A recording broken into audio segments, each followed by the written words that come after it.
Bohr's atomic model was quite commendable when it came to explaining the structure of atoms. However, it was not very appropriate theoretically. And why are we saying so? We know that any charged object which revolves in a circular motion gains acceleration gradually. Similarly, if the electron is moving fast in a circular path, then it will also gain acceleration. And on gaining acceleration, it's bound to liberate energy in some form. Now, if it continuously keeps radiating energy, then ultimately all the energy of the electron will get over and it will fall into the nucleus. This would result in high instability of the atom. But wait a second, all these things do not happen in an atom. And how do we know this? Because in nature, all the atoms are stable. That means the hypothesis put forth by Rutherford was also incorrect? Not really. The hypothesis just needed slight modifications. These were made by the next legendary scientist in our list called Niels Bohr. He made a few additional explanations to describe the atomic structure. The postulates put forward by Niels Bohr were as follows.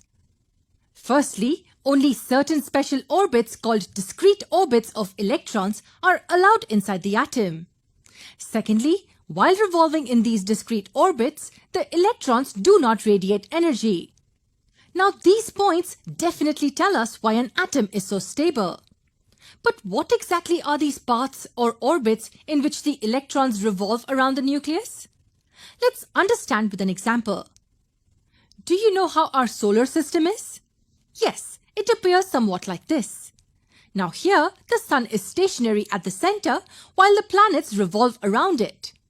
But have you noticed that the planets always revolve in fixed paths?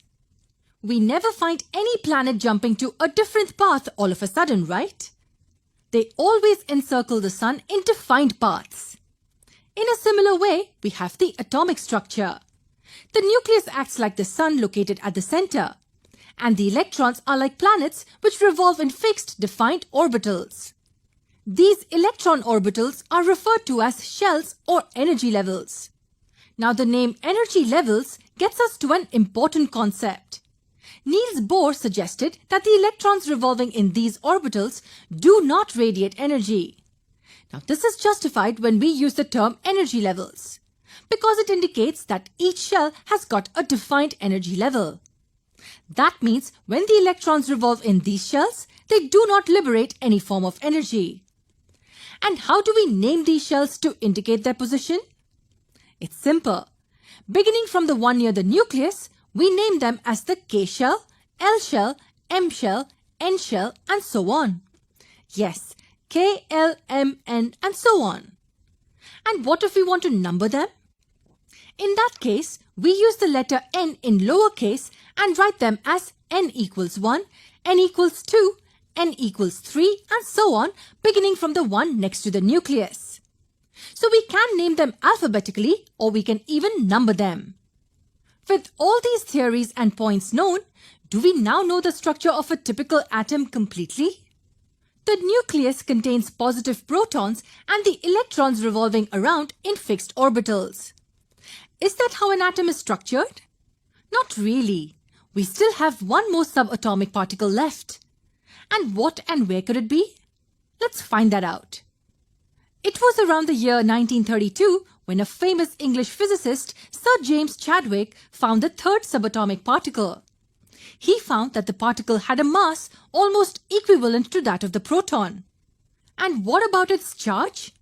Astonishingly, it had no charge. Yes, the particle was neutral. The particle was later named as neutron, denoted by the letter N.